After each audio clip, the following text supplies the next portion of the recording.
માતા જય ગોપાલ પારુલ જીવદયા ટ્રસ્ટ તો આજે 4 તારીખ અને રવિવાર સવારે વહેલા 5 થી સવારના 8 વાગ્યા સુધી સેવા કરતા પારુલ જીવદયા ટ્રસ્ટના ગૌ સેવકો જો તમે આમ માનો તો તમામ અમારા પારુલ જીવદયા ટ્રસ્ટના ગૌ સેવકો અલગ અલગ વારની અમે ટીમો પાડેલી છે, રાત્રિના વારા છે, સવારે વહેલાય વારા છે.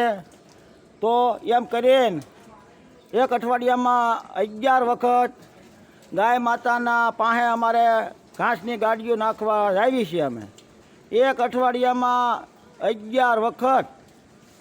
તો આ અમારે સેવા કરવાનું આ રીતે અમે સેવા કરવી છીએ. અને અમારે જે કોઈ સેવામાં જોડાવવું હોય તો અમારા કોઈ પણ ગૌ સેવકનો નંબર મેળવીને જ્યારે તમારી પાસે ટાઈમ મળે સવારે કે સાંજે અમારા કોઈ પણ ગૌ સેવકનો નંબર મેળવીને અને અમારી હારે જોડાઈ શકે છે.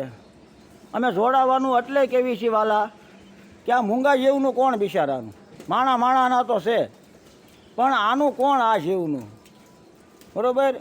અને ખરેખર ભગવાને આપણને આવો સારો અવતાર આપ્યો છે મનુષ્યનો, તો આવા કોઈક મૂંગા જીવની મદદરૂપ બનવી તો એ આપણે ભગવાનની મદદરૂપ બન્યા ગણાવી એવું આપણું શાસ્ત્ર કહે.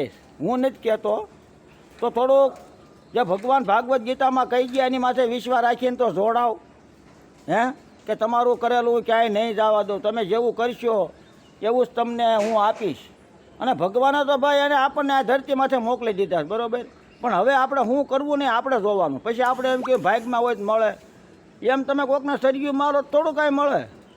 એટલે જેવું વાવવું એવું લણવાનું છે. તો ભાઈ આવો તો સારું, તમારા ને તમારા આખા પરિવારને આ વસ્તુ જે કાયમ આવે ને એવું પૈસો કાયમ ન આવે, અને આ હાથ ભાવ સુધી આપણને આડું આવે એવું આપણું ભાગવદ્ ગીતા કહે. હું નથી કહેતો. તો જય ગૌ માતા, જય ગોપાલ, પારુલ જીવદયા ટ્રસ્ટ.